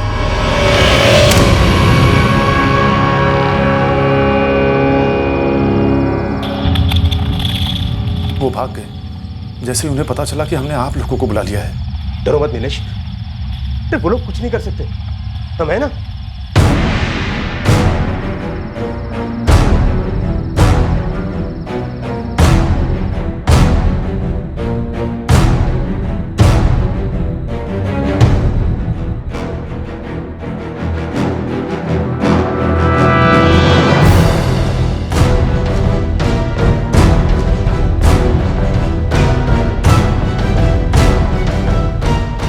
हमारी एसोसिएशन इस केस के बारे में अवेयर है और बहुत जल्दी हम इसका इन्वेस्टिगेशन शुरू करेंगे और इसके खिलाफ रिपोर्ट भी दर्ज करेंगे। डेफिनेटली इस तरह के फेक पैथोलॉजी लैब आज शहर के हर गली हर नुक्कड़ में खुलते चले जा रहे हैं और इनमें से बहुत से ऐसे पैथोलॉजी लैब हैं जो उन डॉक्टर्स के सर्टिफिकेट पर चल रहे हैं जो कभी वहाँ होते ही नहीं हैं। ये ज़रूरी है कि पैथोलॉजी लैब की रिपोर्ट डॉक्टर से वेरीफाई हो।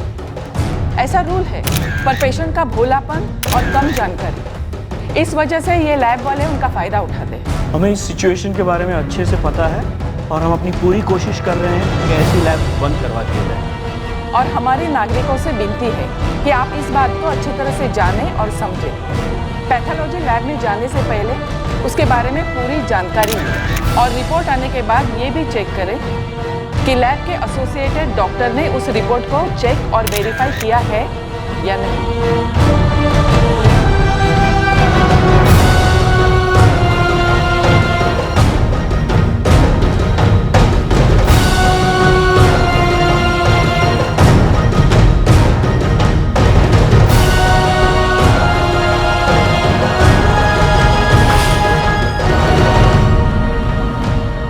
सर मैंने हर जगह देख लिया, वो कहीं नहीं है।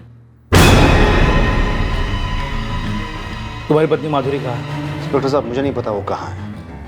एक्चुअली वो बहुत से काम खुद ही करती है बिना मुझे बताए। उसका फ़ोन भी बंद है, तुम्हारे टच में नहीं है वो? नहीं सर, अगर होती तो मुझे आपको बताने में क्या प्रॉब्लम थी। ले चलो इसे।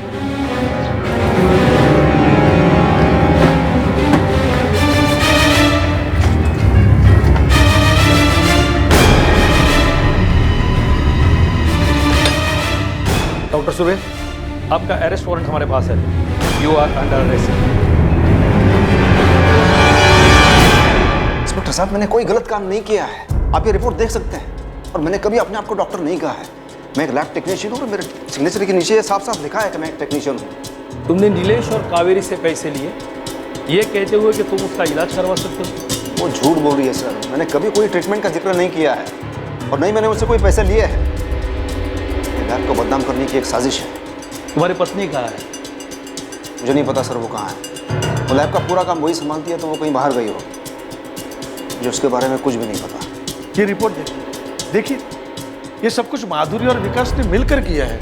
लेकिन आप उस लैब के कंसल्टिंग डॉक्टर है ना? जी हाँ, लेकिन ये रिपोर्ट मेरे पास कभी आई ही नहीं थी। यहाँ तक कि इसके ऊपर मेरे प्रिंटेड सिग्नेचर यूज किए गए। ये सारा फ्रॉड उन दोनों ने मिलकर किया है। और आपने उन्हें ये करने की परमिशन दी? ये क्या बकवास है? मैं किसी को फ्रॉड करने की परमिशन क्यों दूंगा? उन्होंने मेरा सिग्नेचर प्रिंट किया और वो इसे यूज कर रहे हैं और आप लोग मुझ पर ब्लेम कर रहे हैं। पकड़ना है तो उन दोनों को पकड़िए। देखिए, मैं एक रेप्यूटेड डॉक्टर हूँ। सर, ये डॉक्टर गणेश सुर्वे, इसने पूरे शहर में करीब 70 लैब्स को अपना कंसेंट दिया है और हर जगह इसके प्रिंटेड सिग्नेचर का ही इस्तेमाल किया है। सर, ये सारे रिपोर्ट्स मैंने मेडिकल एसोसिएशन को दे दिए। ये सब एक पैसे कमाने का जरिया है। शहर के किसी कोने से ये ऑपरेट करता है और जब रिपोर्ट बन जाती है तब ये वहाँ होता भी नहीं। हर बार इसके प्रिंटेड सिग्नेचर का ही इस्तेमाल किया जाता है, अभी भी जबकि वो पुलिस कस्टडी में। ऐसी 35 रिपोर्ट्स बन चुकी है जिसके ऊपर उसके प्रिंटेड सिग्नेचर। सबके सब इस फ्रॉड में शामिल हैं।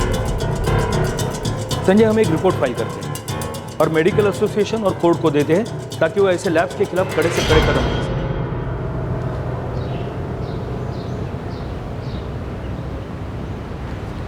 पूजा, बेटा सारे कॉपी किताब रख ली है ना?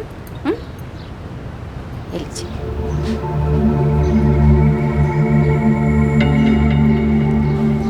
आज जाकर डॉक्टर को अपनी असली रिपोर्ट दिखा दीजिएगा। हाँ, और उम्मीद करता हूँ कि मुझे असली दवाइयाँ ही मिले। बीमारी को तो अपना धंधा बना लिया है कुछ लोगों ने। पापा चले? चलो बेटा। Bye mummy. बाय बेटा।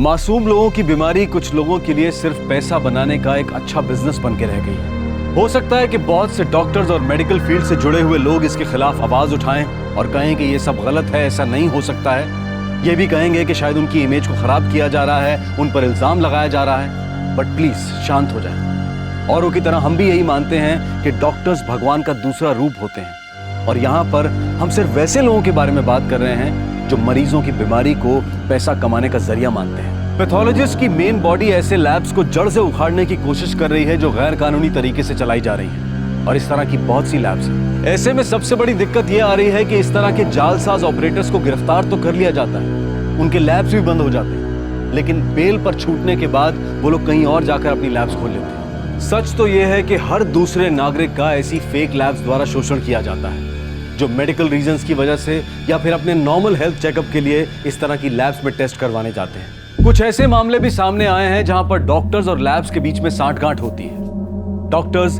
एक पर्टिकुलर लैब में ही जाने की राय देते हैं, दोनों के लिए फायदा ही फायदा, और नुकसान किसका? बीमार इंसान का। अगर नुकसान सिर्फ पैसों का हो तो वो फिर भी दोबारा कमाया जा सकता है, लेकिन एक गलत रिपोर्ट किसी भी इंसान की जिंदगी को खतरे में डाल सकती है, और ये बेहद जरूरी है कि सबको इस बारे में पता हो ताकि सब सतर्क रह सके। आप जिस किसी लैब में भी अपने टेस्ट करवाते हैं उसके बारे में अच्छी तरह से पता करें। टेस्ट करवाने से पहले हर छोटी से छोटी चीज पर ध्यान दें, जैसे कि जो अटेंडेंट आपका ब्लड सैंपल ले रहा है उसने सर्जिकल ग्लव्स पहने हैं या नहीं, क्या उस ट्यूब के ऊपर आपका नाम सही तरीके से लिखा गया है जिसमें आपके ब्लड या यूरिन सैंपल लिए जा रहे हैं। अच्छी और जेन्युइन लैब्स इस तरह की बातों का हमेशा ध्यान रखते हैं। नीलेश की जान जाते जाते बची। शायद उस गलत रिपोर्ट की वजह से नीलेश अपनी जान दे देता अगर उसके दोस्त ने उसे समझाया नहीं होता, अगर इस कठिन वक्त में उसकी पत्नी ने उसका साथ नहीं दिया होता। आप सबसे यही विनती है कि सतर्क रहें और अपनी सेहत को किसी के लिए पैसा बनाने का जरिया न बनने दें। आपसे फिर मुलाकात होगी क्राइम पेट्रोल सतर्क में एक और नए केस के साथ। तब तक अपना ख्याल रखें, सुरक्षित रहें और याद रखें, सही वक्त सही कदम, सतर्क रहें। जय हिंद। क्राइम पेट्रोल के और भी दिलचस्प कहानी देखने के लिए हमारे चैनल को सब्सक्राइब करें और बेल आइकॉन दबाना न भूलें।